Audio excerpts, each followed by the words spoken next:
Hello world, it's Berto Bray 5 Cuplaw, and welcome to my review of Star Trek Picard, Season 3, Episode 10, The Last Generation.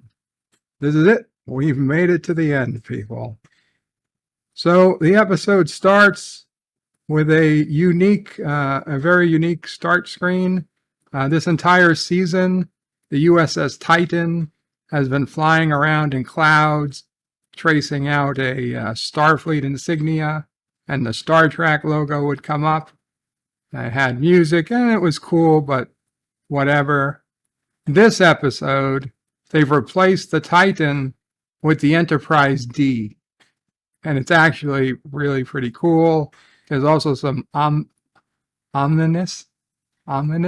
What's that word? You know what I'm talking about. Bad, scary music. And they've actually got a Borg cube now kind of hidden in the space gas. Anyway, the show hasn't even begun, and they've already done something a little special. Actually, I enjoyed it. The couple of seconds that it took to show on screen, I was like, okay, they did their homework. It reminded me of the mirror episodes of Star Trek Enterprise, where they had changed the opening music and whatnot. And not nearly as long. I mean, it's just maybe 5 seconds in total, but it's something. So then we get the previously on and blah, blah, blah. You can pretty much skip past that stuff if you remember where we left off. Basically, the entire fleet had been taken over by the Borg.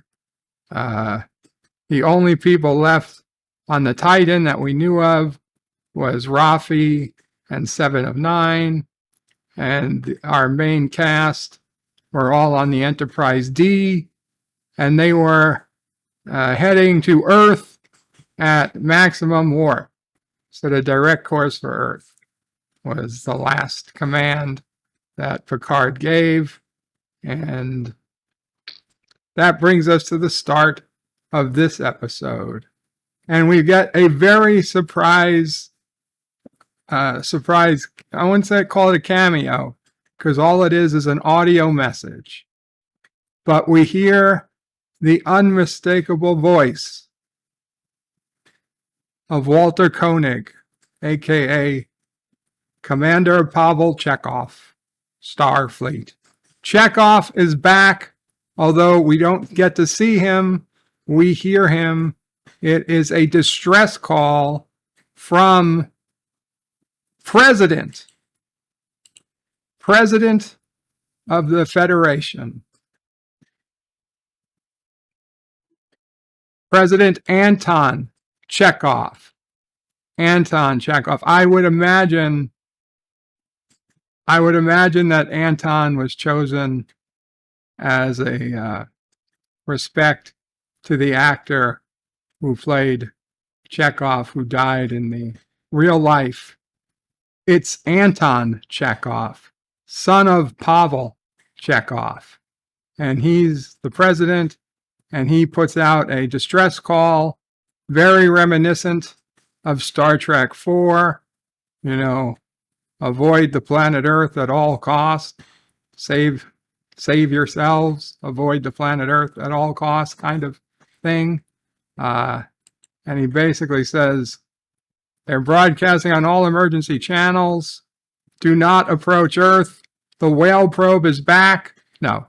He says, a signal of unknown origin has turned our young against us. So, like literally from Star Trek 4, a signal of an unknown probe. Anyway, it really brought back memories of Star Trek 4. And at this point in the episode, I was more convinced than ever that they were going to have to use time warp. They were going to have to time travel. Because, let's face it, the Borg have already won. They've taken over every ship in Starfleet. Presumably, everyone over 25 has already been murdered. Space dock is about to be destroyed for whatever reason, which doesn't make any sense. I mean, if they took over all the ships, why wouldn't they have also taken over space dock? But whatever, for whatever reason, it's already over. I mean, what does it matter? Even if they could somehow win at this point, so many people are dead or dying. It's like, what's even the point, Like that founder who said, "We'll make victory taste as bitter as defeat." And that's what they've done. I mean, that's what they've already set up. And that's the main problem with this episode, is that no matter what our heroes do, at this point, they've already lost. You can't win. So I truly believed, and I thought this was absolute confirmation when I heard Chekhov's voice and he's giving this Star Trek 4 warning message: don't approach Earth, save yourselves. The signals of an unknown probe are targeting our oceans. I'm like, okay, well, I guess they're going to realize there's nothing they can do but have Data go to time warp or warp around the sun and, come up to 2 weeks, 2 years, a month ago, whatever, 25 years in the past.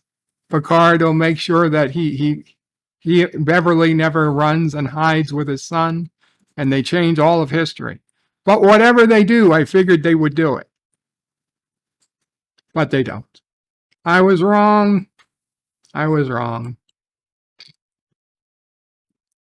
So Anton is saying President Anton Chekhov. Now, it's ridiculous because the emergency transmission is on the main view screen of the Enterprise D, but it's an audio message only. So it says emergency transmission, President Anton Chekhov, and it's got the United Federation of Planets logo and a whole bunch of cryptic data relating to what channel and frequency it's on and whatnot. So why would there be no video? Why would there be no video?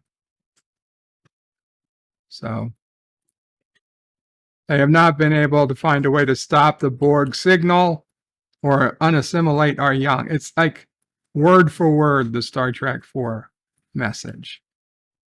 So we've got Worf and Beverly and Geordi, everybody on the Enterprise D. Oh, and then Chekhov is saying, and I know if my father was here, he would remind us all that hope is never lost, that there's always hope. There is always possibilities. I mean, come on. Is that not a coded message? He says, if my father was here, there are always possibilities. That is like a dog whistle to like anyone out there who has a ship that could possibly time travel. Now is the time to time travel. Okay? I mean, his father famously went back in time to save the planet. And now he's telling everybody, hey, we're at our darkest hour. We're not going to exist in a few minutes. Hey guys, remember what my father did? Wink, wink, nudge, nudge. There's always possibilities. He's begging somebody.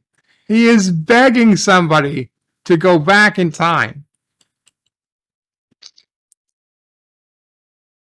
And he says, until then, I implore you, save yourselves.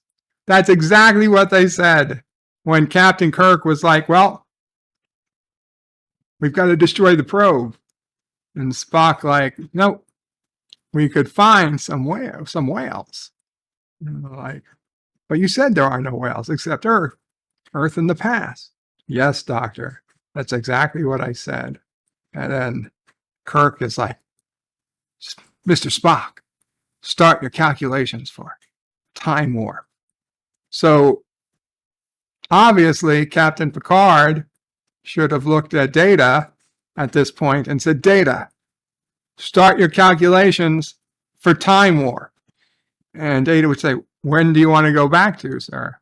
And he would say, look at Beverly, and they would lock eyes. And he would say, 25 years ago at Casperia Prime, or the day he was conceived, or whatever, or the day he was born, whatever.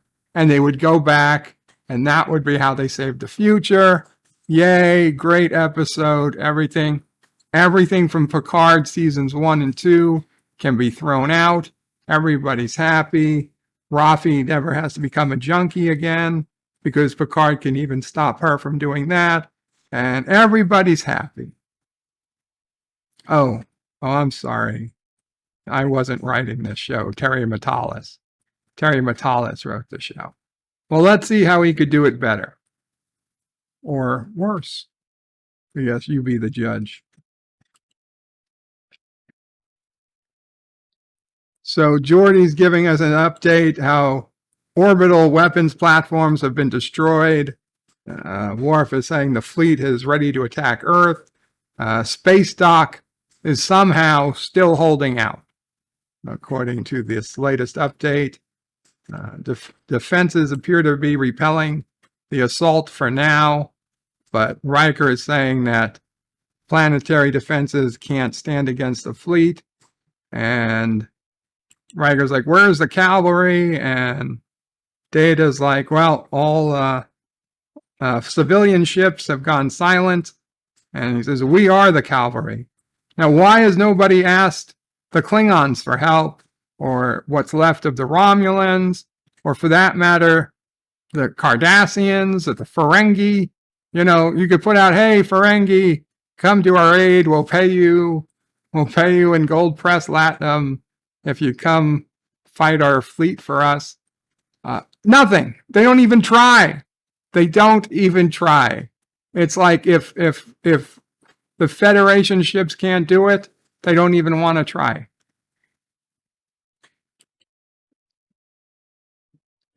And so Picard is saying the fleet is being controlled by the collective, a hive mind with a single voice. How convenient. And for some reason, Troy needs a line. So she says, if Space Dock falls, there'll be nothing standing between assimilated fleet and Earth. God damn it. Who gives a shit about Space Dock? Space Dock is in orbit around Earth. It can't move. Okay? If you need to attack the planet, there's the other half of the planet. Space Dock literally can't see you. Okay? If you go to the other side of the planet from Space Dock, it's like Space Dock doesn't exist. It makes no sense. And then Beverly says, well, if Space Dock falls, Earth falls. And if Earth falls, the entire Federation falls. And I am like already getting a headache, and I'm pushing my hands on my skull to hold my head together. Because we haven't gone, I don't think we're 5 minutes into this episode yet. No, we're 3 minutes in to this episode. And already I'm like, why would the whole Federation fall if Earth falls? Don't get me wrong. You've got a fucking super fleet out there. So the Federation probably will eventually lose. But it's like Earth is the domino that starts everything, okay? If this fleet had started at Vulcan, they still would have lost. It's not that Earth is not what's in the balance here. It's the fact that every starship is in command of the Borg is the problem.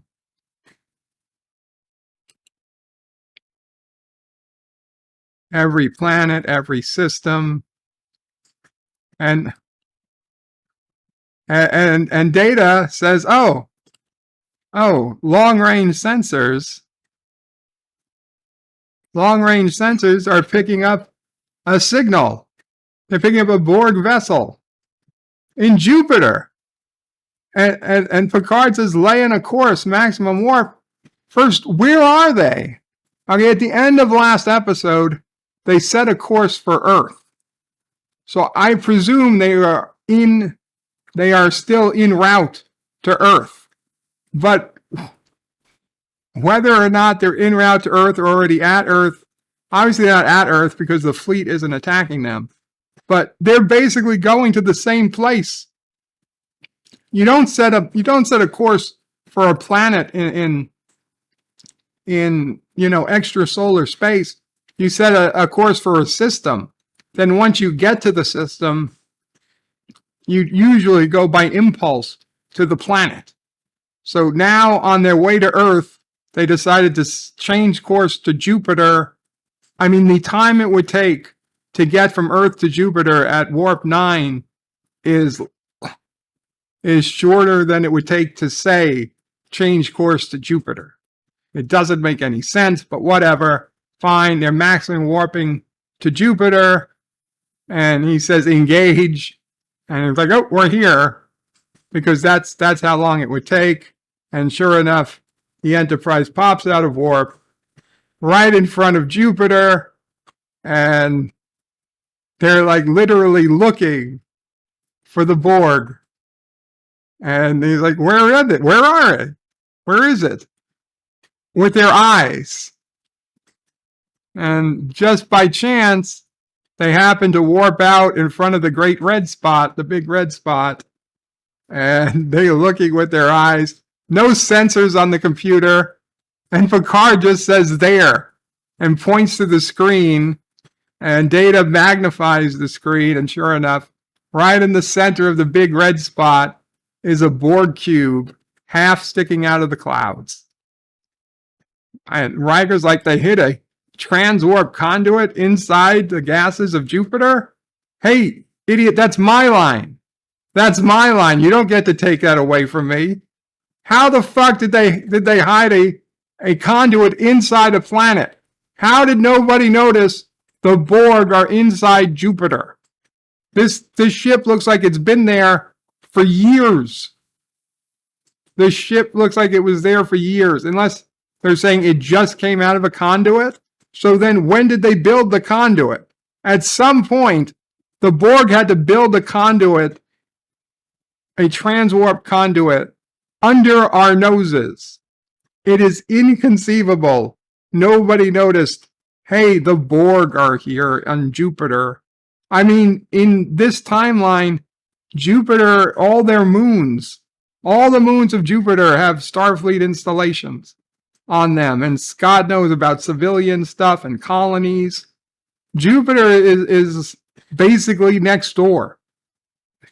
It's like, oh, you didn't notice that a fucking 50-mile drug tunnel was being built out of your neighbor's house? Yeah, that's believable, especially if your neighbor... This is not a neighbor who lives, a quarter mile down the road. This is a New York City neighbor whose your buildings share a same wall. You didn't notice. And you had sensors to detect just such an occurrence. So literally, just as they needed to find it, they find out. And they realize, oh, there's a signal coming out. And Beverly, like, it's broadcasting the collective. And Picard has the great idea to say, let's hear it. Because of course a signal is being broadcast that has an audio component that you could listen to. But you know what? By convenience, it does. Because the Borg don't talk in Borg code. They talk in English. The Borg talk to each other in English, apparently. Or maybe they're running it through the universal translator. But in either case, they're basically being talked to in English, which is very convenient. And Picard is asking Beverly if she can find Jack. Of course, she can't find him yet. And we hear Jack. She's got Jack's voice. So Worf is saying it's concerned. It's concerned. It's confirmed. Your son is the command signal. Thanks, Worf. I think we all knew that. And now Riker with the winning line. The Borg must be amplifying from somewhere on that cube. Let me tell you, okay? Yes. And if you're going to ask the next question, where is the amplifier coming from? Having only seen the preview, I knew exactly where the amplifier was. It's exactly where you think the amplifier would be. The very center of the ship. But they don't know that yet for some reason. So Picard is saying the only way to save the fleet, to save Earth, is to sever that connection, no matter the cost. So they all look down, and Picard goes on, so what we began over 35 years ago ends tonight. Tonight. I guess it must be nighttime in the Sol system. So, okay. So they've got to sever the signal. Once they sever the signal, everybody will be, it'll be deborgified, I guess. So what are they going to do? Well, I guess they're obviously going to sacrifice themselves. It's a small price to pay to take out the Borg ship. So, okay, guys, it's been an honor serving with you. Warp 10, Warp 9.9, straight into the Borg ship. Let's blow it up. We'll give our lives, but we'll take out the Borg cube. And, in doing so, we'll have saved the Federation. No. For people ready to sacrifice themselves, willing to pay any price, they're surprisingly not willing to pay any price. So Picard tells LaForge to take us in. Take us into what? Jupiter? The Borg cube? So now we get this picture of the Enterprise D 100 meters away from the antenna of the Borg cube. It's staring down. The Enterprise D is like a speck of dust compared to this massive, a regular Borg cube is 3 kilometers by 3 kilometers. I'm guessing this is like every fucking Borg cube put together. Like it makes Jupiter look small. Okay. It doesn't, but it fits. It's big. Okay. It's the Great Red Spot, I think, can hold 300 Earths inside of it. And I would say this Borg cube is bigger than Earth.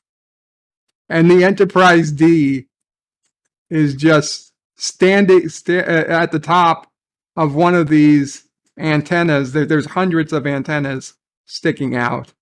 And the Enterprise D is just looking at it. And Picard's like, take us in. Well, where in?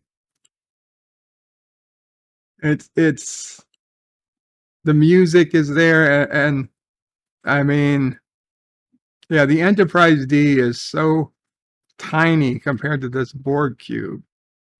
This is not the standard Borg cube.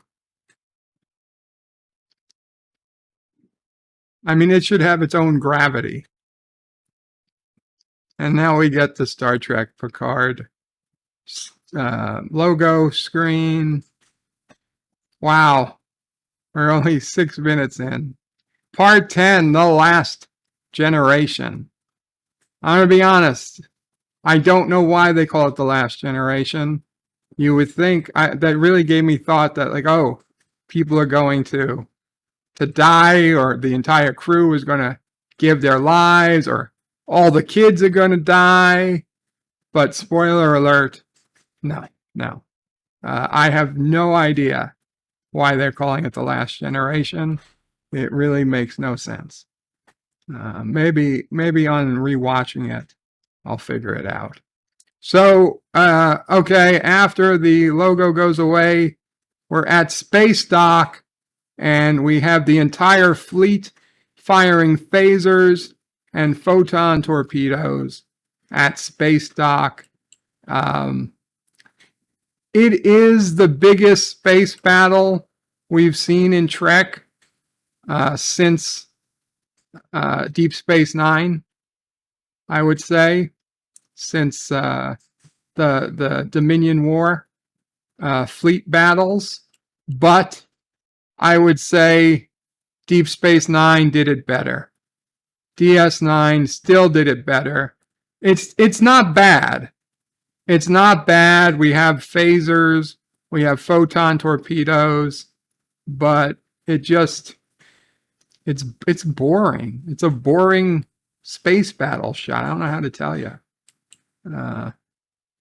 The Titan is in formation, and we're on the bridge of the Titan, and the Borgified crew of the Youngins are putting out their commands. They're saying fire, fire, fire. Why they have to talk doesn't make any sense. I mean, if you're Borg, this should all be being come in over communicate. You shouldn't have to talk. It should be nonverbal. But I guess for us, it's better that they verbalize. So Geordi's daughter is there, and that other woman who was crying when Vatic was about to shoot her is captain. And in between firing at space dock, along with the other 500 ships, they're also getting reports of unsanctioned movement on various decks. And so the woman acting as captain is like eliminate anyone who's not assimilated. And so we see that unsanctioned movement is 7 of 9, Rafi, and 2 or 3 other random Starfleet people, well above 25 years old. And they've got weapons, and they're firing, and they seem to be making their way through the ship with very little problem. They've made it to the turbo lift. They've made it to the bridge. Why they didn't shut down the turbo lift? Why they didn't blow the turbo lift, which was apparently an option. Remember from a previous episode, Captain Shore is like, you should have blown the turbo lift. But the Borg let them come up to the bridge, and they're shooting at them. Everybody makes it out of the turbo lift before the Borg could shoot them. Makes no sense. And so they start shooting at everybody, and everybody on the bridge beams away. Everybody on the bridge beams away as soon as they got hit. So I'm like, what's going on here? Why are they beaming away? Like, was that? And we find out that somebody modified the phasers to beam. The phasers have been modified as a weapon that beams you away when you get hit. So 7 is like, did that work, or did we just kill them all? And Rafi is like, no, it worked. They've all been beamed. They've all been beamed to the transporter room. So despite being shot at different times, everybody materializes at the exact same time, and they're all locked. They're locked in the transporter room, and they're stuck in there. So they're all getting annoyed. They're angry Borg. They're locked in the transporter room. They can't get out. Now, what happened to all the people they shot on their way to the bridge? Nobody knows. No one knows. Those poor bastards, maybe they're dead. Maybe they're just laying there stunned in the hallway, ready to wake up at any moment and take back over the ship, because the only people in the transporter room are the bridge crew. Rafi confirmed they made it. They're locked in there. And Seven says, good idea, routing transporters through phasers. You may have just invented the portable beam me up if we survive. And so Seven is sealing the lift doors, locking them in the bridge. And she calls everybody to go to stations. And this dumb looking guy is like, I'm just a cook. I never finished school. My mom got sick. My brother had to run a deli. What the fuck are you talking about? And Seven's like, you went to school. You're a pilot to your station. And sure enough, despite obviously having no idea what he's doing, he's going to be a good enough pilot. So despite the ship being in full automation mode, they are able to do things. So Seven is like, we've got to find a way to disconnect the ship before they find a way to take it back. Oh no, before they realize we took it back. And Rafi's like, yeah, somehow we got to find a way. So then we go back to the Borg cube. And Riker's like, my God, look at that thing. And Data is saying the cube is only 36% operational. It must be a beacon of some kind hidden in the structure, says Geordi. And Picard turns to Deanna. And Deanna's like, no, I never felt anything like this before. It's like quiet suffering. So now Data is saying, so much pain, so much misery inflicted on so many. I hate them. What are you talking about? I mean, I know Data's human now, and he just decides to say that he hates things. But like, Data, do you remember the time that your brother Lore gave you feelings? Maybe you don't want to go down that road again. And so Beverly asks Deanna, can you, and now Deanna's like, yeah, I got Jack. Jack's in there. He's there. I can confirm Jack's there. But he's totally consumed by the collective.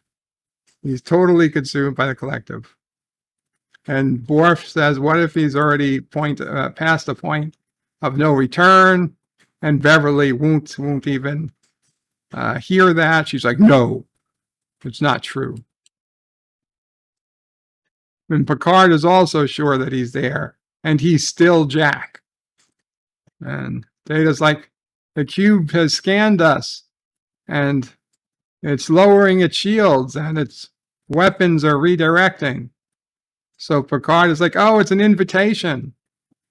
Somewhere on that cube is a beacon projecting a signal across the solar system. The objective is clear. Locate it and destroy it. That'll sever the connection and put an end to all of this.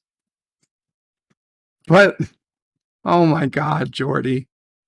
Geordi says locating the beacon is going to be tough because it's so powerful. It's scrambling our sensor arrays. I don't think you have to be an engineer to realize how ludicrous that sounds. I think even a layperson understands that you are saying something is so powerful, it affects the sensors. It's going to be hard to find. That's like saying something is so loud, I'm not going to be able to hear it because my ears are going, it's too loud to hear. It's too loud to hear, is basically what he's saying.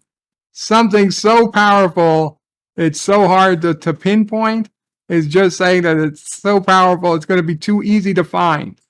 It's too easy to fucking find. It should be super easy. Okay, this is the one time it really should be super easy, barely an inconvenience to find where the signal's coming from.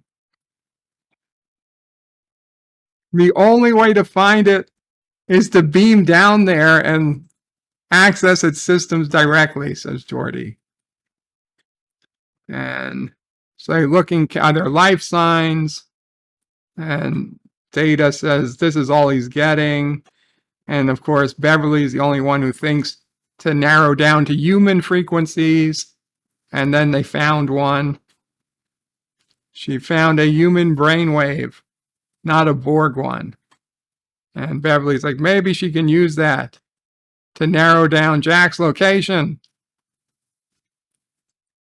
And Beverly looks at Picard, and she's like, you're going down there. He's like, I need you to lead me. Let me bring him home. I need you to lead me to him.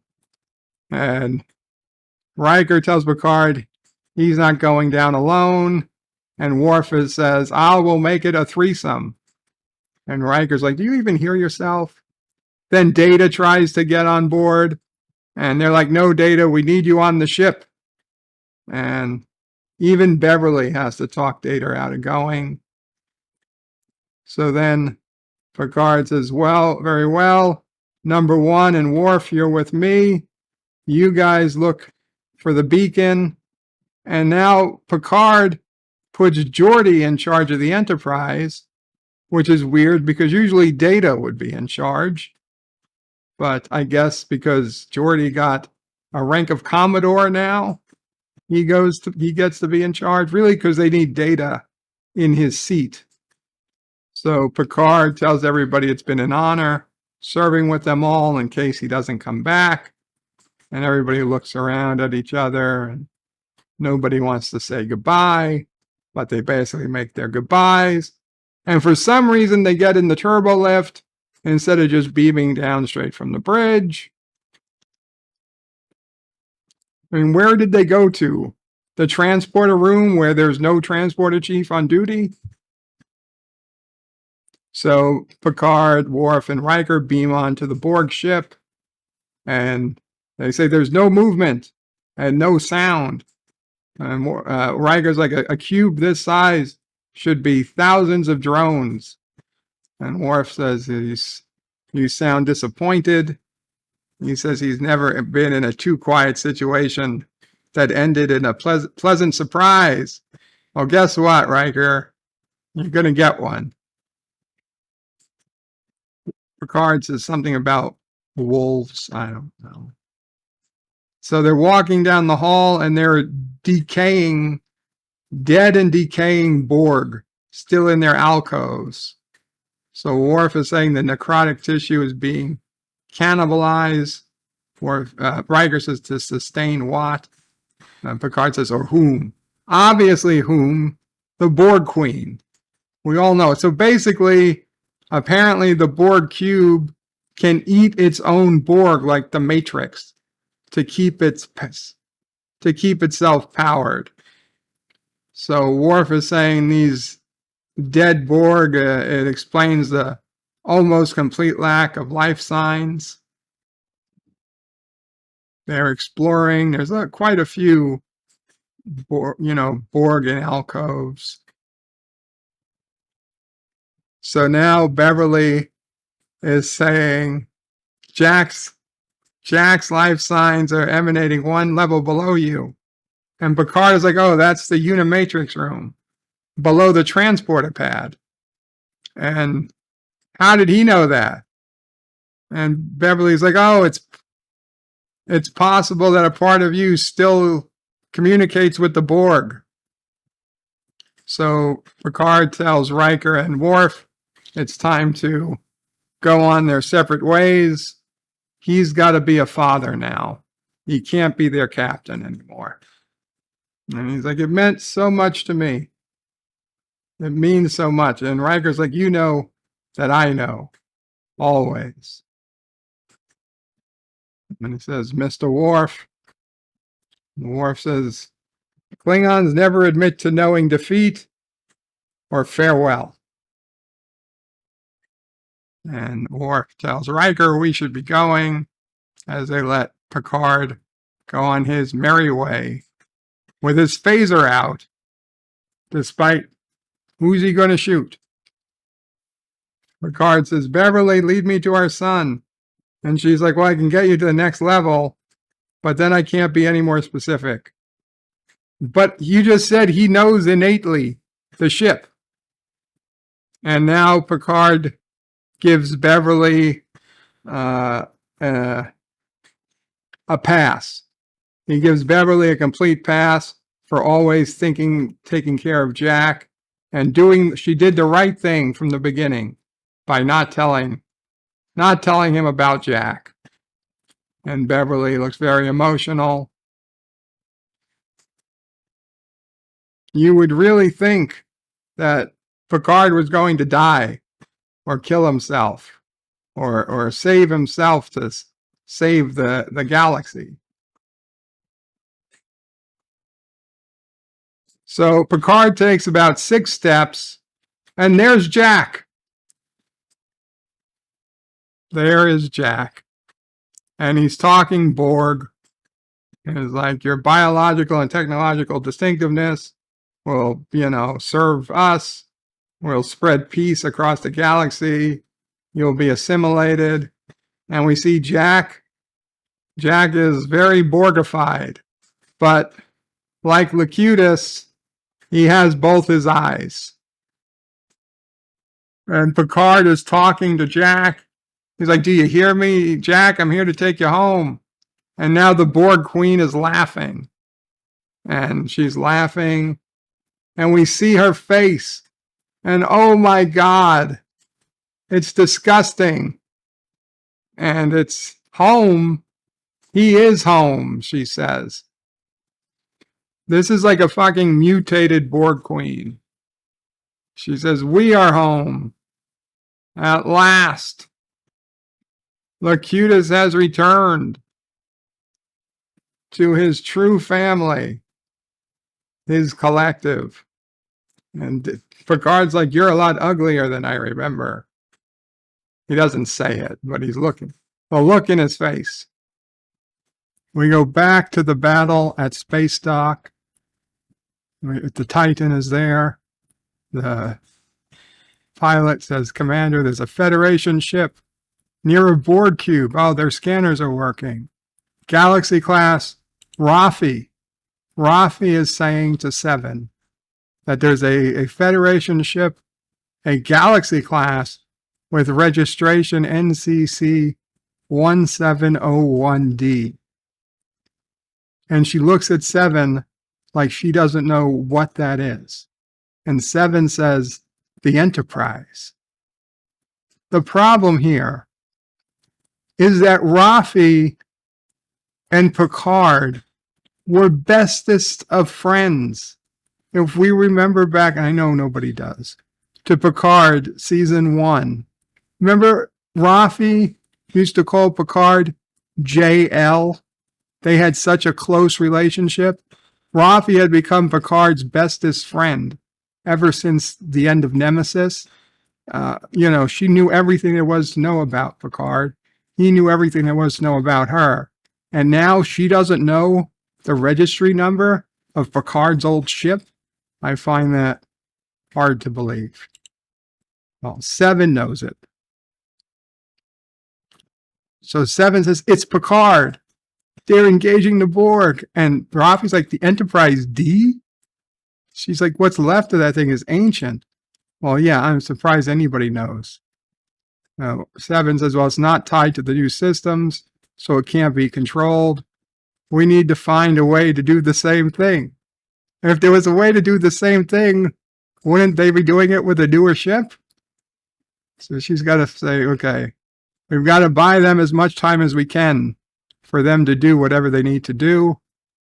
So Seven's like, so how do we break from automation? Well, that's what you should have been trying to do this entire time. And now we're hearing the fleet formation. Of course it does. Rafi says fleet formation uses line of sight propagation. So you have to be visible. It makes zero sense.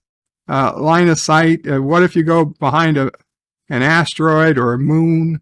So you're saying all you needed to do was get out of visible sight of a ship and you'd be safe. So why don't you go to the other side of the planet? Anyway, line of sight propagation. So of course, all they need to do is become invisible. If they can't see us, they can't control us. Technically, that's not true. Okay, you can still see them if you're cloaked.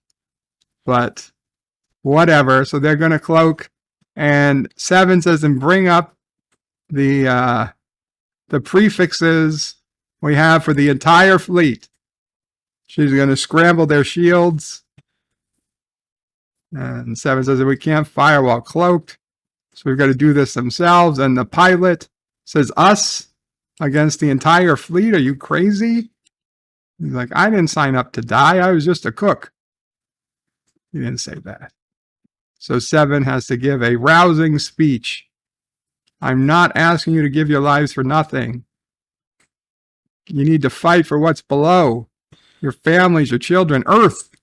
Although some of those people, in fact, I'm not sure if any of these other crew members are Earthlings. They're not human. I see a Trill and a couple of other aliens. But whatever, the sentiment remains. The Borg may have taken our crew and our captain, but this moment, here and now, we are all that's left of Starfleet. Okay, so, I mean, Space Dock is literally still there at the moment. And the cloaking device is online. She engages the cloaking device, and nobody seems to care that the Titan goes away. So we go back over to Picard on the Borg cube, and he's asking the Queen, what did you do to Jack? And she's like, all I did was give him mother's love. And Picard yells like he hasn't yelled since first contact. You're not his mother. And starts firing the phaser at the Borg Queen. And of course, she has a shield, and she laughs off the phaser attack. This impotent old man shooting at me. She says, until recently, there was no collective left. It was just her. And then she heard, she was unimaginable loneliness. It was just one in loneliness that just Jack and her share. And Picard says, you are a deceiver. You wormed your way into his head. She yelled, no, he found me. And by the way, we do see the Borg Queen's face.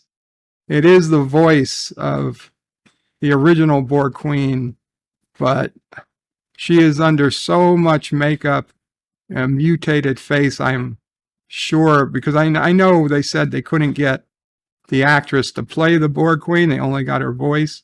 So I'm sure it's just some actress or actor they put under there. And, the lips don't really even sync up so much. I mean, it's not bad. I probably wouldn't have noticed if I wasn't told. But it's just some random actor under a whole bunch of makeup playing the Borg Queen. It doesn't matter in the end, but you should know.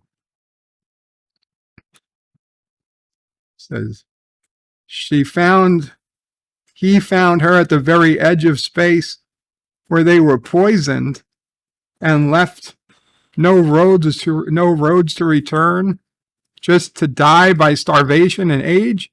What are you talking about, lady? Is she means since Voyager, that because of what Janeway did, she was left at the edge of Borg space and couldn't get home? Why didn't you assimilate some other planet? It doesn't make any sense. I don't get it.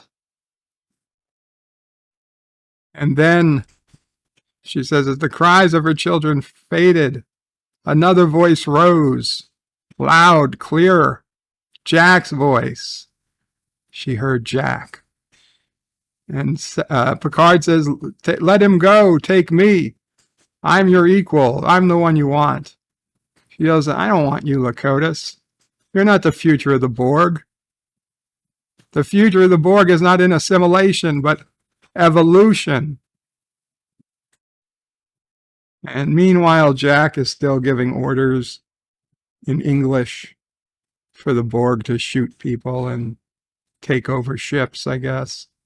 So now we got Riker and Worf walking around the cube looking for this communications place. And Worf found a terminal, a central access terminal. And what? Riker says something about, I hope these Borg haven't upgraded their codex. My God, they learned the new word codec this season, and now they're trying to apply it to everything. You know, they got some credit for actually knowing what a codec was in the first episode and using it mostly correct, but then they used it stupidly earlier in the season, and now they've used it stupidly again. They have no idea anymore what a codec is. So Worf is accessing the cube schematics, and he calls over to Enterprise, and he's preparing the transmission of the coordinates to the beacon instead of just saying, hey, it's in the exact center of this cube. So once they send over the coordinates, now a couple of the Borg appear to wake up. Like the Borg that were dead, there's a couple that are still alive. We're back at Picard and the Borg Queen, and she's like, you know, very going off. She's like, prepare to witness your future's end. Like, yeah, okay. Just tell him you're going to die. You don't need this whole big verbal salad. So then we're back at the Titan. The Titan is coming out of cloak, and Seven says fire at will. So the Titan is literally flying between dozens and dozens of ships and just taking pot shots at them, seemingly at random. It doesn't look like they're doing a dang bit of damage to anything. They're all still firing at space dock. I mean, they're not within range of any ship for more than a second. So Robbie says the fleet automation is trying to take back over. So Seven's like, okay, we got a cloak again. We'll do another run. And Riker's uploading the beacon's info now to Enterprise. And again, Borg are starting to wake up. Okay, Picard is talking to the Borg Queen and they're trying to figure out why the shapeshifters were working with them. And she's like, they too hate Starfleet for what they did to them. So together they worked. So they worked their machine code into genetic code. They have no need to consume flesh or metal anymore. Now they can reproduce, says Picard. Procreate. And she says, no, we can propagate forever into the stars. A new generation of Borg with a single purpose, not just to assimilate, but to annihilate. Annihilate all. That's pretty much what you did before. I mean, I don't understand what's changed. So you're going to annihilate over assimilate, but you still need to assimilate new people so they can annihilate everything. That's exactly the same MO as the old Borg. Meanwhile, as the Borg Queen was talking to Picard, we saw background about the Borg who were in the transporter room of the Titan are starting to, you know, bang and claw their way out of the transporter room. It's not going to hold for long. Yeah, and there goes the doors. They've opened the doors. So they're going to retake the bridge. The Borg are going to retake the bridge of the Titan. A couple of Borg have come out and they're shooting the Borg are shooting at Riker and Worf. Worf takes out his sword, and instead of making quick work of the Borg, this is like the first Borg that ever gave Worf a hard time, and Worf gets shot. Worf gets shot by a Borg. He gets shot again and again. So clearly, is Worf going to die? No. No, he doesn't. I thought he might have. I thought he might have when I first watched it. So now the Borg cube has opened fire on the Enterprise. It had just been standing there.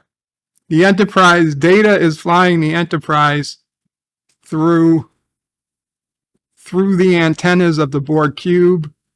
They got a direct hit, the Borg. And Geordi's like, we got to get away or whatever. This is going to be over fast. And, okay, so Worf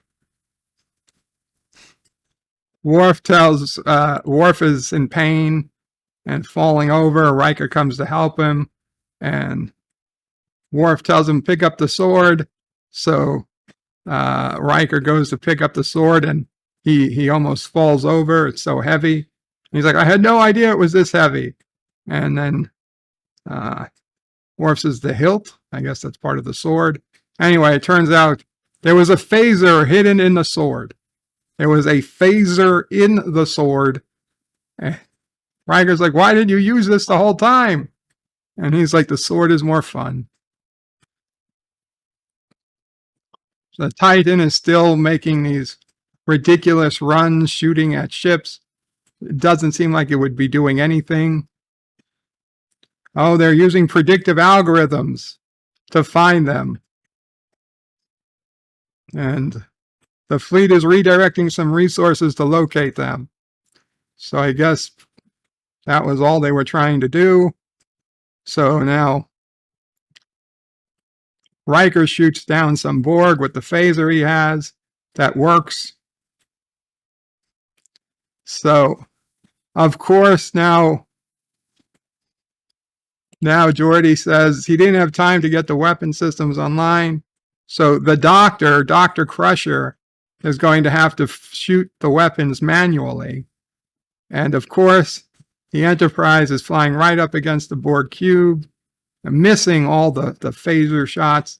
The Borg cube is shooting at it. And Dr. Crusher does an immaculate job at firing a bunch of photon torpedoes and phasers into the Borg cube, to the point that everybody looks at her and she's like, yeah, I've learned a lot in the last 20 years. It's a great looking shot, but it is laughable that the Enterprise could handle like this. But whatever, it's space porn. It's nice. Okay. I mean, honestly, the Enterprise has never looked better. The Enterprise D. So Riker calls the Enterprise, and they should be receiving the schematics. Again, we have the good news. We have a clear location on its position. But the bad news is it's in the heart of the cube itself. It's in the exact center of the cube, exactly where we knew it was going to be. So they're looking at this cube, and apparently, okay. Oh my God. So Geordi is looking at the schematics of this Borg cube on the main viewer. And apparently this Borg cube is so big that it has exhaust points big enough to fly a Galaxy-class starship through. However, the flying is going to be so difficult, so hard to fly through, it's basically impossible. And not even Geordi's daughter. Geordi says, not even my daughter could fly through this thing. And Data is sitting right there. And Data's like, I can do it. And Geordi's like, you can't do it, Data, not even you. And he's like, listen, Data, if Geordi's daughter can't do it, you have no shot. I mean, is this a joke? Why would Geordi even say that? if my daughter can't do it? And they have a fight. Geordi and Data argue over this for like 2 minutes. People tell Data even he can't do it. And Data's like, I've got a gut feeling I can. And they're like, fine. Geordi reluctantly agrees to let Data fly the ship like only Data can. And of course, to nobody's surprise now, he makes it. But that'll come in a couple of minutes. I can't believe how long they argue over it. So we see the Enterprise literally go in a hole in the cube and fly around. It's exactly like Luke's X-Wing going through the Death Star, except instead of an X-Wing, it's a Galaxy-class starship. So now we're back at Space Dock. We hear Mayday, Mayday, shields are down. And that's it. Space Dock's destroyed. Planetary shields have fallen. There is nothing left to defend Earth. Alarms are blaring. And now we see a map of the world on the main viewer, and they're targeting major cities. All the major cities are being targeted. Now, why they're not shooting, they're for whatever reason, they're not shooting. They're just targeting. Oh, and now the Titan is decloaking. And what happened to the cloak? The free Borg have destroyed the cloaking device. So now they're going to retake the bridge. They made a little pit stop on the way to the bridge to blow up the cloaking device. So Picard has just decided to start pulling hoses out of the back of Jack. And the Queen is like, you're going to kill him if you do that. Picard should just like, that's the point. My son's got to die to save the world. But Picard only pulls out some of the hoses. And he tries to start talking to him again. And the Queen is like, he's too far gone. Rafi says the Titan's taken a hit. Systems are non-responsive. The Borg crewmen are out. They're coming up the turbo lift. So Seven says, well, without the cloak, we're dead in the water. So what are you going to do? Blow up the ship? Apparently they're just going to stand around. And the Queen says, we've already won Locutus. And target lock Berlin, target lock Cairo, target lock Philadelphia, target lock Rome, San Francisco, Paris. So all the ships are target locking. Instead of shooting, they're target locking. And so Data is still flying the Enterprise D through the Borg cube. And the Queen is getting nervous now. And the Enterprise D has reached the center of the Borg cube where there's plenty of room and a giant heart to destroy the beacon. And Beverly is getting ready to fire. And Geordi says, no, wait.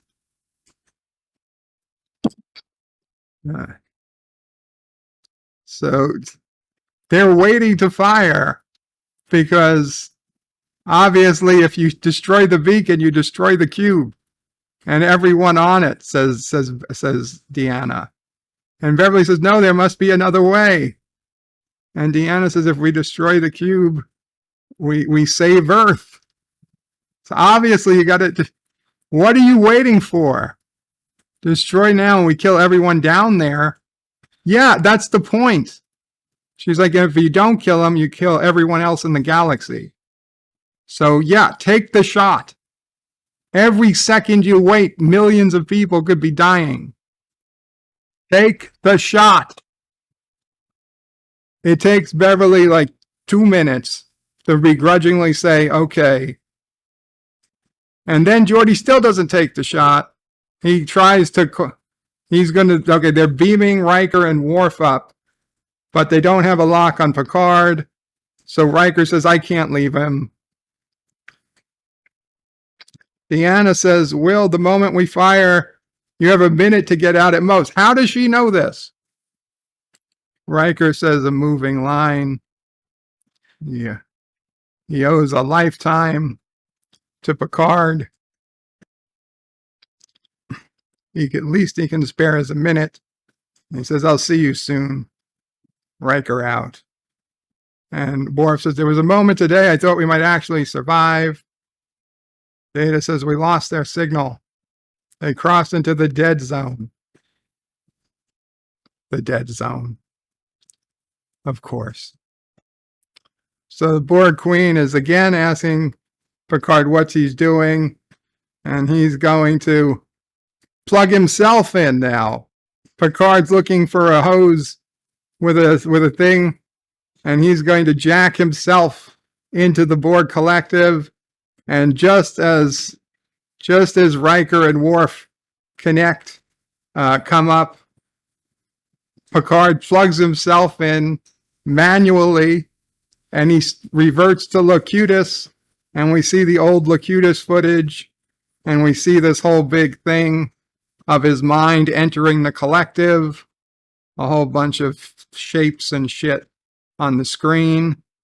And now Picard is in the collective with Jack. Picard and Jack are in the green stuff, and Jack is human in the collective. And Jack is like, there are so many voices, joyful, welcoming me. Nothing's broken in here. It's perfect. There's no suffering, no loneliness, and no fear. Picard's got to talk him out. Picard says, Jack, this isn't real. This isn't evolution. Perfection isn't evolution.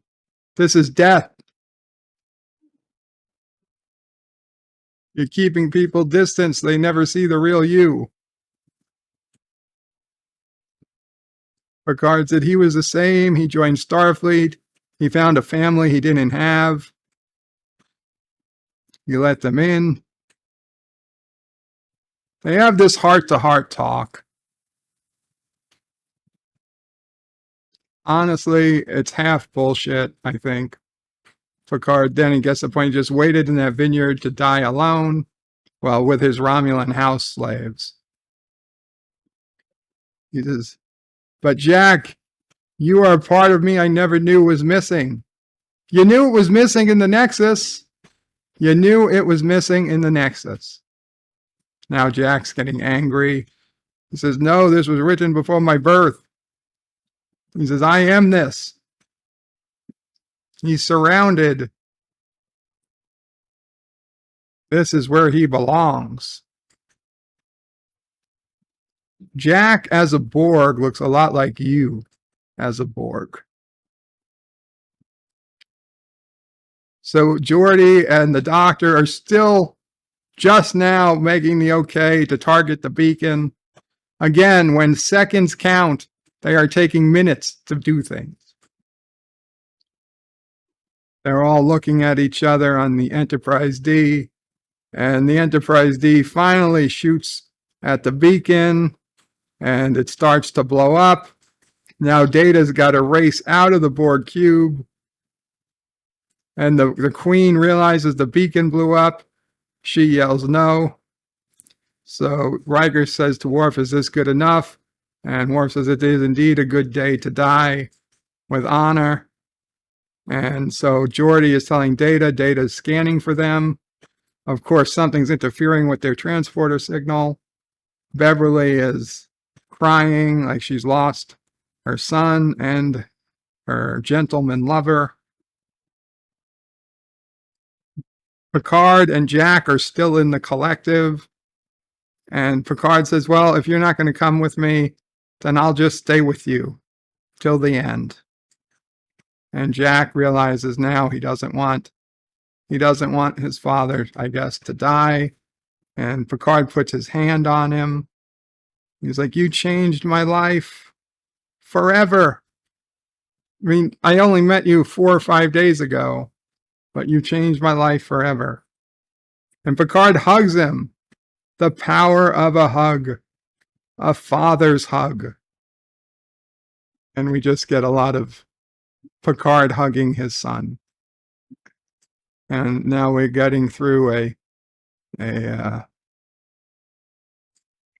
montage of the season of Picard meeting Jack, montage clips from the previous 9 episodes. And Jack is exiting the collective. And his eyes wake up. And now in real life, Jack wakes up. And Jack pulls the rest of the wires out of him. And Picard pulls the wire out of his neck. And just by act of pulling the wires out, immediately all the Borg circuitry, the gray stuff goes away. And Picard instantly returns to normal. Jack still has Borg implants, but he's totally Jack again. And Riker says, "I love you, Imzadi. I'll be waiting, me and our boy." And Deanna realizes she can sense Riker, and she knows where they are. And no, Deanna takes the helm. No, for the love of God, for the love that is all that's holy, Deanna takes the helm. And the Queen says something, and Jack says, "The time of the Borg is over." And the Queen says, "As are you. You'll be different. Even if you do survive somehow, you'll be broken and alone." And Jack says, "No, I'm not alone." He looks at his dad. And the Queen is annoyed. And she's like, "God damn it. I can't believe I failed at ruining this guy's family." And oh my God, the Enterprise D appears directly over Picard and Jack in the Queen's chamber. The chamber of this thing is so big. The Enterprise D flies in and beams them up. It beams up Riker, it beams up everybody. The Queen is yelling no. She's so annoyed. We're back on the Titan, and the Borgified crew make it to the bridge. Their guns are drawn. And now the giant cube, apparently no longer in Jupiter. At some point, the Borg cube left Jupiter and was just in open space. The Borg cube, so we can see it, I guess, blow up. It's an amazing explosion in space. It would have been a shame for it to be concealed by Jupiter. Luckily, they moved it out of Jupiter just in time for it to explode. So the cube explodes, and magically, all across the Federation, all the Borg become normal humans again. And Sidney LaForge was holding a gun to Seven of Nine, who was pointing a gun back. But now Seven realizes they did it, and Seven hugs Sidney, and everybody's just looking at each other like, what the fuck just happened? Everybody's good. So I guess the episode's... Oh shit, there's still 20 minutes left of the episode. Picard and Jack come walking onto the bridge slowly. Jack and Beverly hug. And then Riker and Deanna kiss. He's happy to see her again. And Worf comes off. Nobody gives a shit about him. Data comes and sits next to Geordi. They're so happy. Worf sits in Counselor Troy's seat, and he just closes his eyes. So now we go back to the Titan. Oh, the Titan is on the view screen. So Geordi sees Seven and Rafi and his 2 daughters, and everybody knows everybody's okay. Happy endings all around. Oh, Worf falls asleep, so we'll make some fun of Worf snoring. I guess it feels like maybe there was if Worf had made some cracks about not sleeping in days earlier in the season, that might have made some sense. But Worf just falls asleep on the bridge. And, okay, so now we see the Enterprise D headed, I guess, to Earth. Captain's log, stardate, shall we say 1. The first of a new day for friends of both old and young. Starfleet has implemented fleet-wide thing to cure the Borg infection. And that Beverly is the new head. Admiral Crusher is the new head of Starfleet Medical. And she created new technology that privately scans everybody, and it lets them find the changelings. Oh, and hey, good news. The shapeshifters didn't kill their targets. They kept them alive. So Tuvok is still alive. And now we see Tuvok. Tuvok is talking to Seven and saying that she's going to get a full pardon for her hijacking of the ship. He says, but you disobeyed a direct order, and as a result, Starfleet Command has ordered me. And Seven says, let me make this easy for you. I resign. I resign. My instincts don't fall in line with you people. I'm resigning from Starfleet. So Tuvok says, oh, and he says, before Captain Shaw died, he sent us this report. And he pushes over this little communicator device, and it's got a hologram of Captain Shaw, and it was your officer review. So Seven plays it, and it's Captain Shaw talking to the camera and says, First Officer Hansen, and then he says, more accurately, 7 of 9. So in his official report, he was calling her 7 of 9. And Shaw says he's a relic of an old time. Hansen, he's a by the book, where Hansen is reckless. She doesn't give a damn. She breaks the rules. He says, however, maybe the rules she breaks deserve to have been broken. And that's why he is going to say he recommends her for command. He thinks she should be getting a promotion to captain. He respected Seven the entire time. Oh, what a surprise. Captain Shore was never as bad a guy as he was made out to be. So Seven is tearing up. So Tuvok says, resignation denied, Captain. So Seven is happy. Oh, and now Rafi is hearing from her son. Her son is like, you saved us all. And her granddaughter's on the screen. He's saying, say hi to Grandma. And that's actually a bit emotional. And Worf comes up, and Worf is like, well, since I've never wept, I hear that tears are either that of joy or pain. I hope yours of joy. And Rafi is like, I don't know, some anonymous leaker leaked everything I did and all my accommodations, all my classified accommodations, and all the things I've done. And now I'm on the news 24/7. My face is all over the news. And my son found out that, hey, I'm actually a good guy. I've done great things, and now he wants me to meet my granddaughter. So Worf says, go be happy with your family, Raffaella, warrior of the House Musiker. And she says, and you, Worf of House Martok, continue to be a warrior. You know, I was rethinking this. The problem I have with Worf in this season, in this series, whatever, is that other than acknowledging he's from House Martok, everything about Worf is Worf from TNG. He doesn't feel like the Worf of Deep Space Nine. He feels like the Worf of TNG.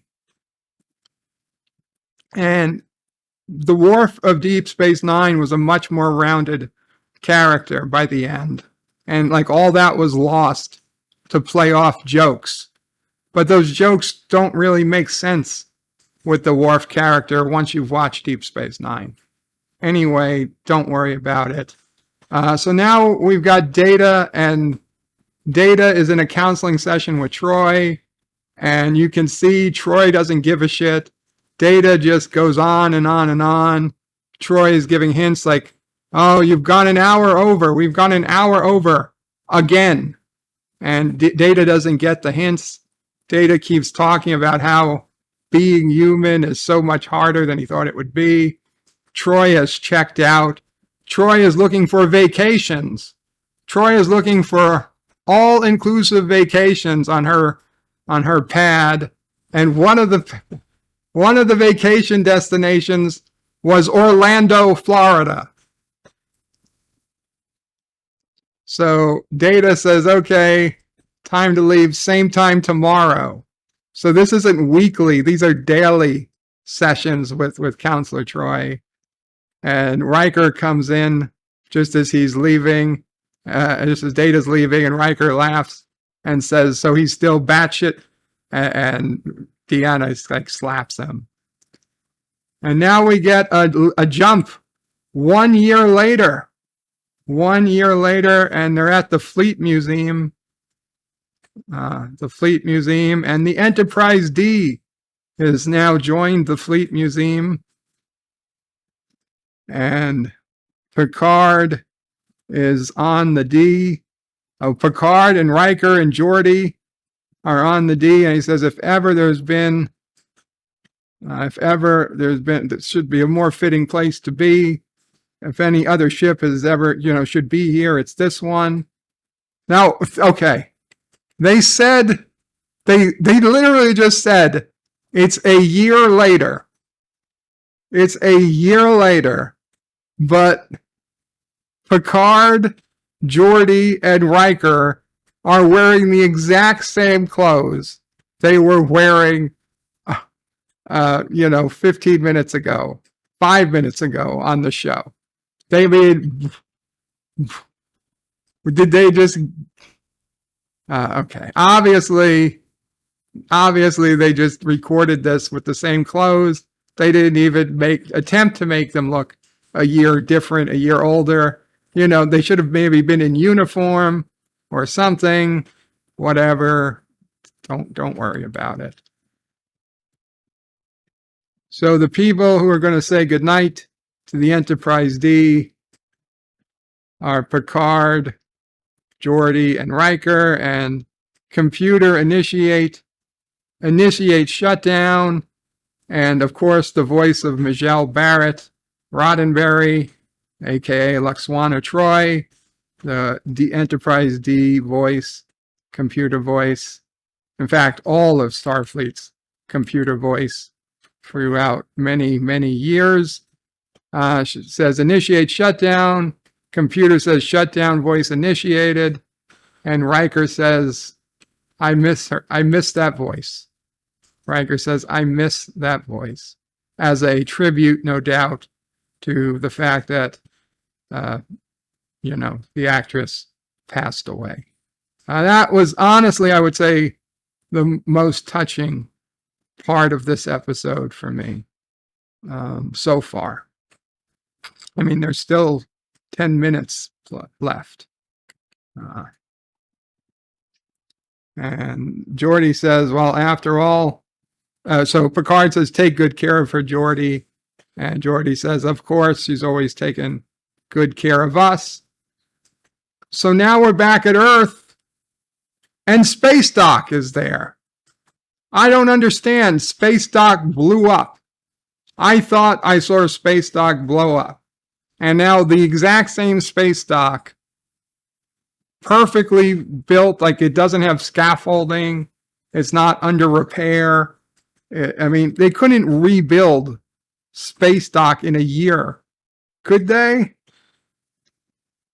Did it not blow up? Did the shields go down and it just fell apart? I mean, the thing was under bombardment by hundreds and hundreds of starships. So a shuttle is on its way to space dock, and it's got Beverly. It's got Beverly, Picard, Admiral Picard, Admiral Crusher, and Jack. And Beverly's like, I can't believe it. You're nervous. And he's like, I'm not nervous. I've had firefights, phaser fights. I'm flying through minefields. She's like, you're pacing nervously. And Picard says, so did I on the day of my first posting. So 1 year, Jack is in Starfleet 1 year, and he's already being posted to a fucking ship? Oh my God. Oh, okay. So Beverly says, for Starfleet to put you on such an accelerated course, it's an honor. Trust me. He got an accelerated course. He says, oh, maybe it's nepotism.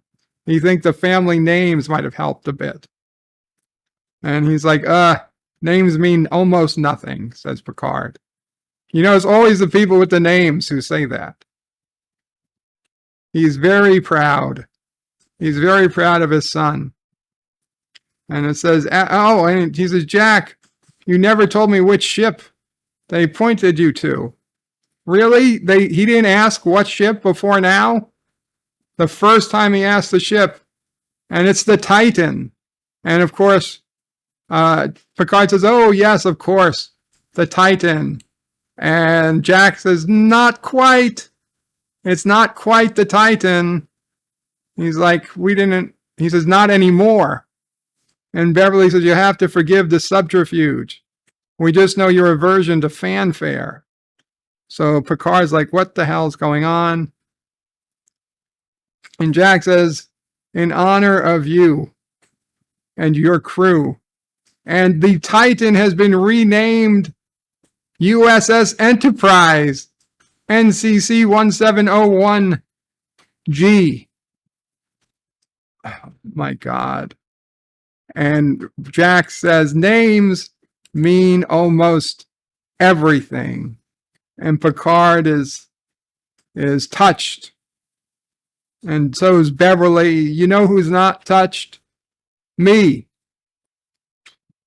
Me. Who wants some old shitty ship to be the new Enterprise?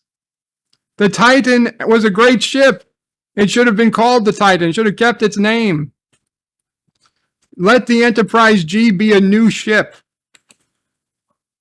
So Jack comes running up to the bridge like he's the captain. And he says, set course for Matalas Prime and ready tactical torpedoes and phasers. And he's like, I don't know what we're walking into here. And he sits down in the captain's seat. And Seven says, out. Oh, and Rafi is there, of course. Oh my God. Oh, ensign. Okay, so Jack is just an ensign. And Seven says number one. So Rafi is Seven's number one. Because, of course, you want to have your former lesbian lover be your number one. It's like they just took a page out of the Orville. And Seven's like, this is a shakedown cruise. Only. Rafi says, I can't believe Starfleet saw fit to give a thief, a pirate, and a spy their own ship. And Jax is a bunch of, well, whatever. Seven's like, what could possibly go wrong? And of course, Sydney is still there. The rest of the crew is still there. It's been a year. Everyone else says. And Jack is like, so what do you want me to do? Like, I don't have a job yet. He's like, I can do communications. I speak 13 alien languages. I can do tactical. You know, he could do science. Yeah, so he Seven. Oh my God.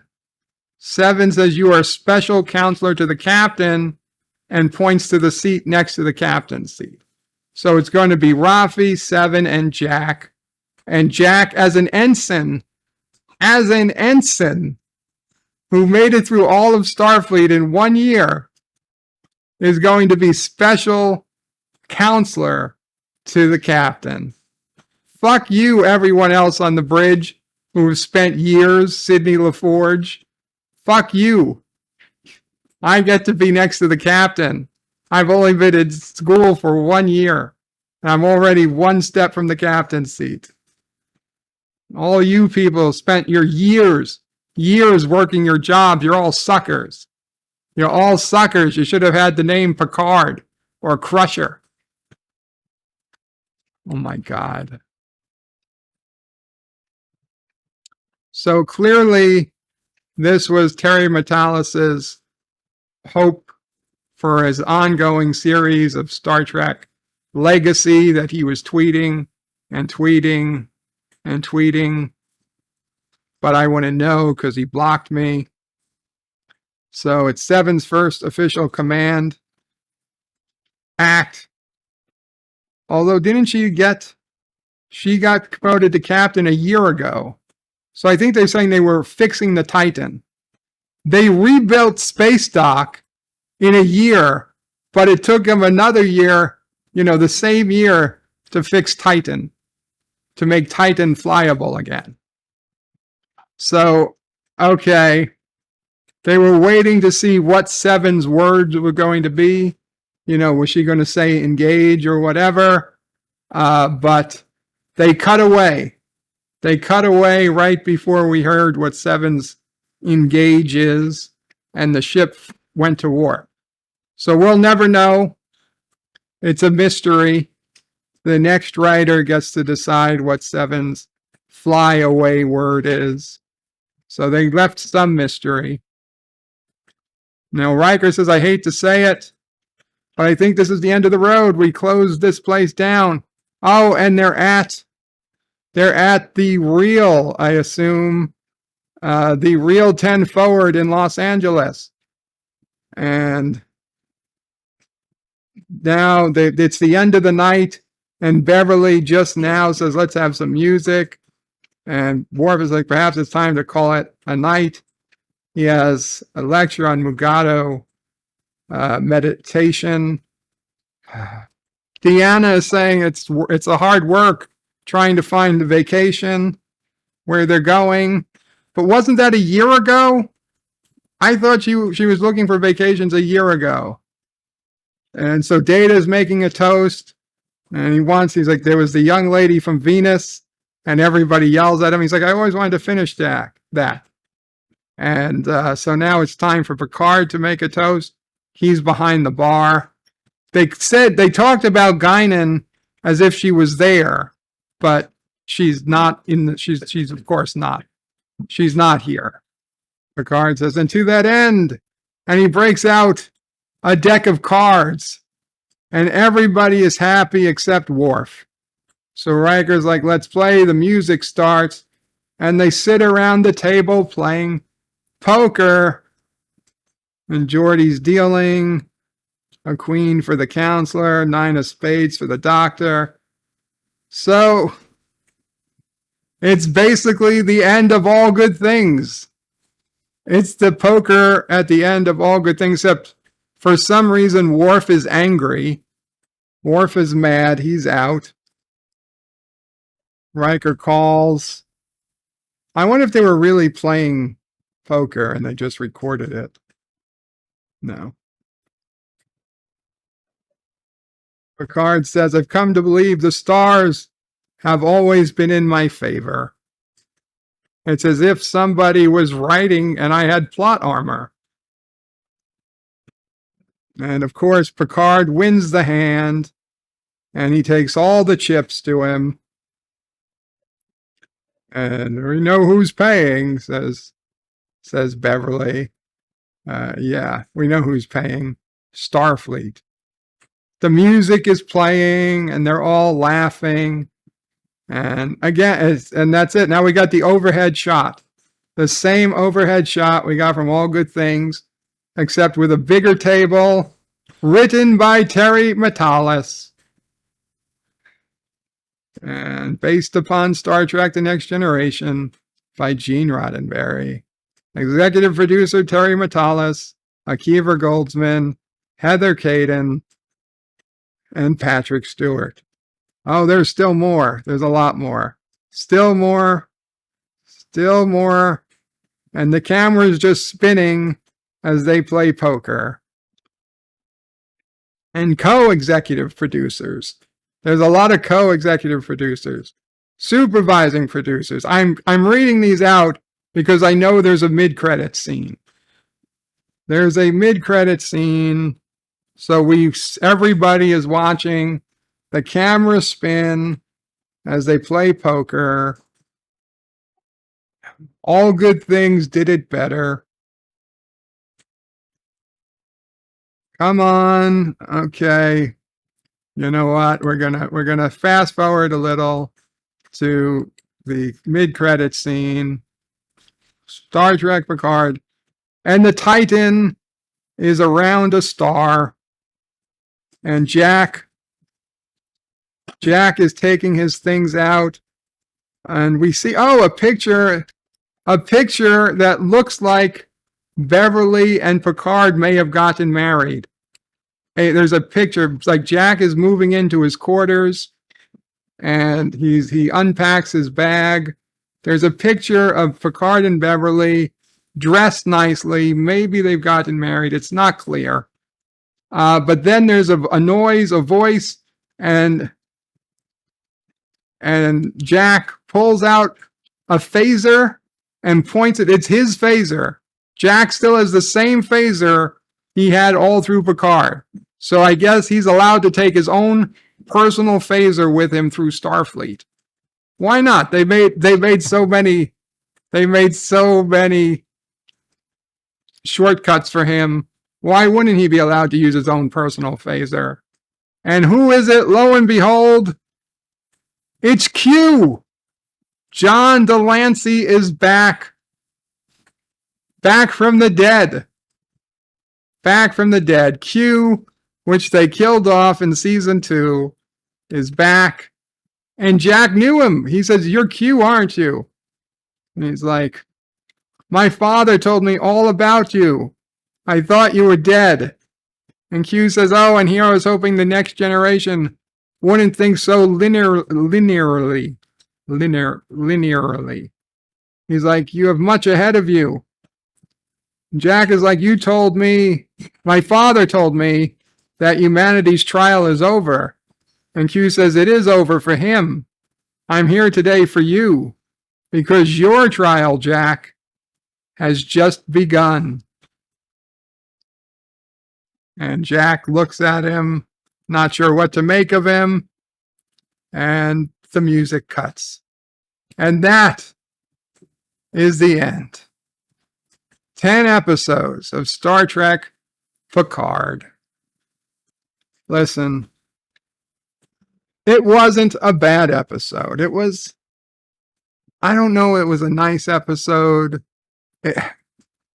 We knew they had to end the series, and unfortunately, I knew from the beginning, but it was abundantly clear last episode that too much was happening for me to feel that this was a completely satisfying ending. It wasn't. It was not a satisfying ending for me. It was an ending. Okay, it's satisfactory. It's not satisfying. It's not satisfying. It's satisfactory. It's a decent ending, but it was way too easy. Nothing got really explained. It was one of those situations where once you killed like the main vampire, all the other people who became vampires automatically turned back into normal human beings, somehow still wearing their clothes that were, the clothes turned back, everything turned back. Everything turned back to normal. The minute they destroyed the Borg communicator, the Borg beacon, everybody across the entire solar system immediately turned right back into humans. All their gray skin disappeared. They apparently knew what they had been doing. Luckily, the bad guys didn't kill, apparently. They didn't kill anyone. I mean, you would think everybody who was over 25 would be dead in Starfleet, but apparently that didn't happen.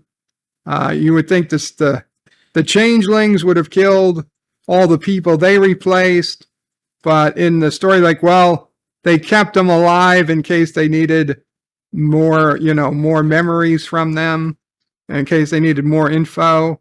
So they had the wherewithal.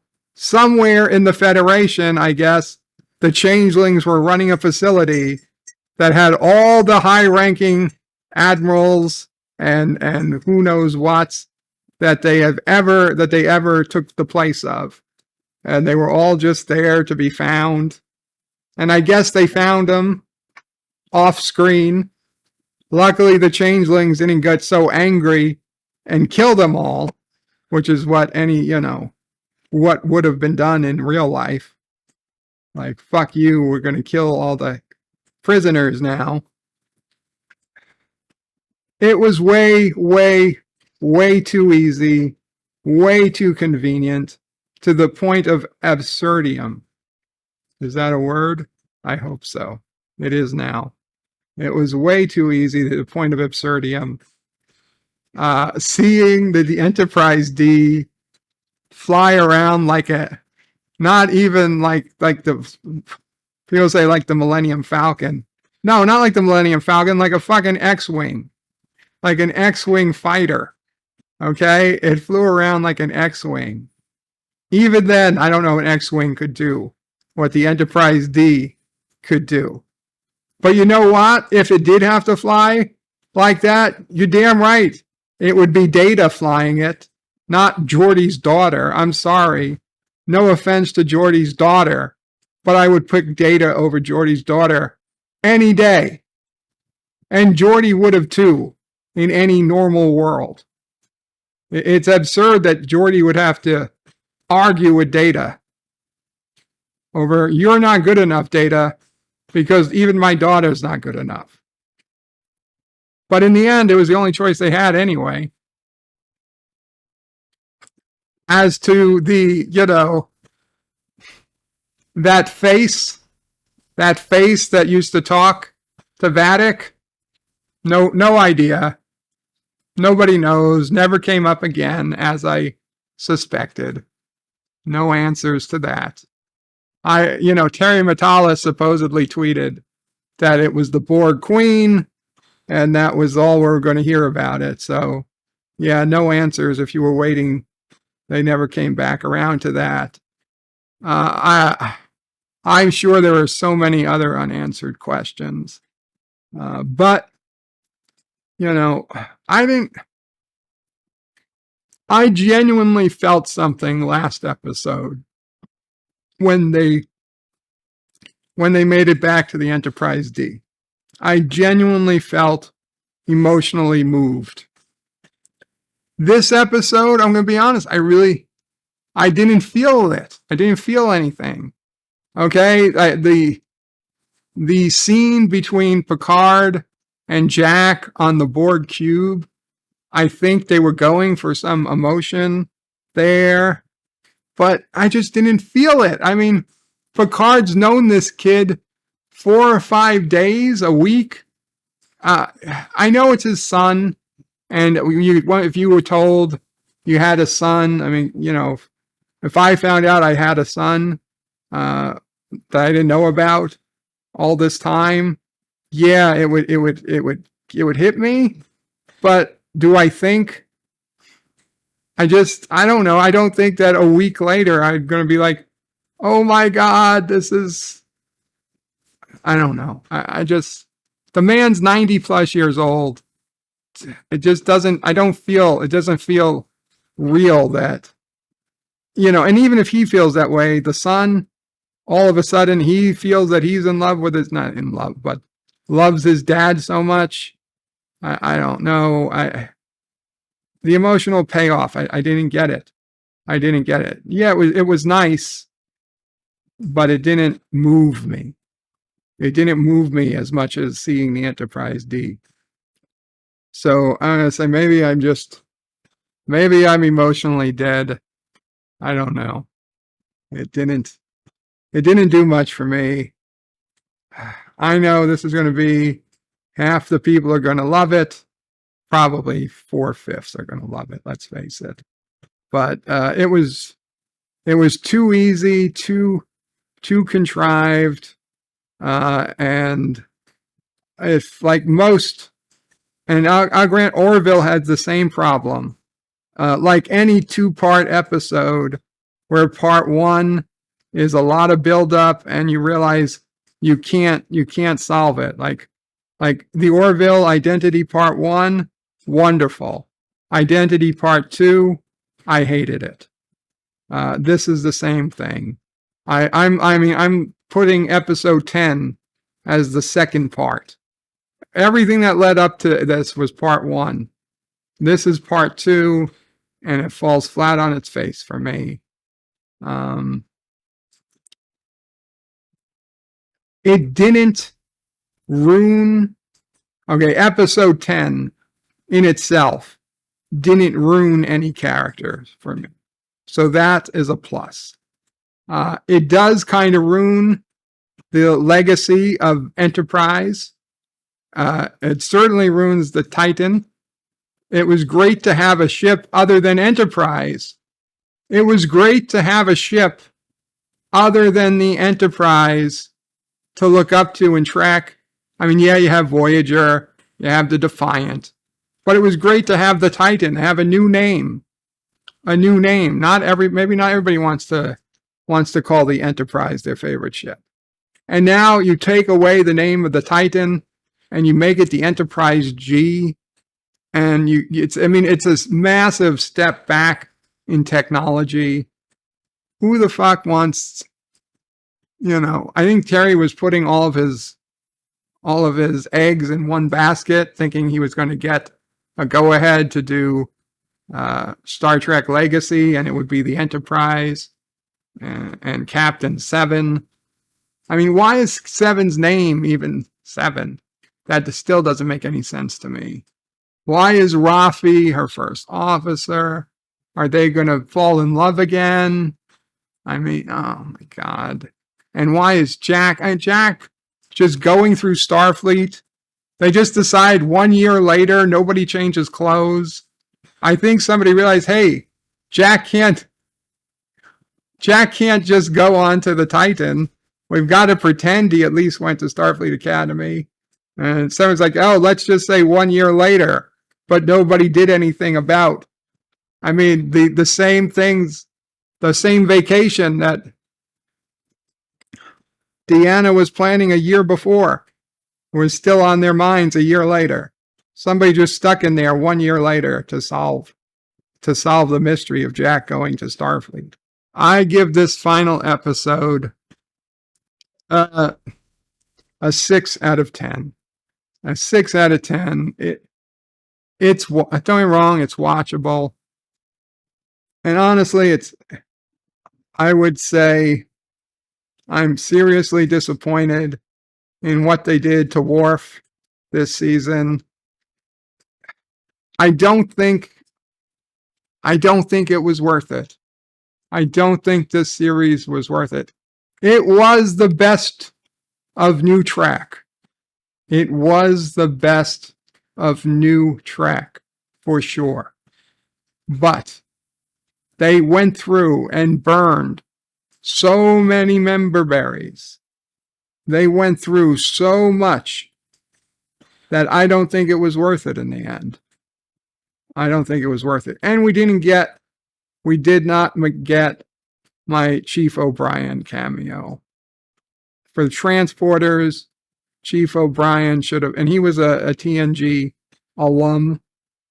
He should have showed up at the end. He didn't. That was disappointing. That was disappointing.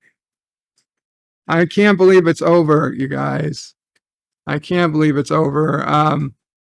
6 out of 10. And at some point I will work on my nitpicks video. There's plenty. There's plenty out there. Thank you all for taking this journey with me. God willing, come June 15th, I plan to review Strange New Worlds. So, and I'll be doing other videos. I do live streams on Mondays and Fridays. Please check out the channel. Wednesdays, we watch Star Trek Enterprise. And I do shorts and occasional other videos. Sunday is Twilight Zone. Twilight Zone Sundays. We're watching the original Twilight Zones. So if any of that seems of interest, subscribe and comment below. Thank you all. Kapla all. Bird out.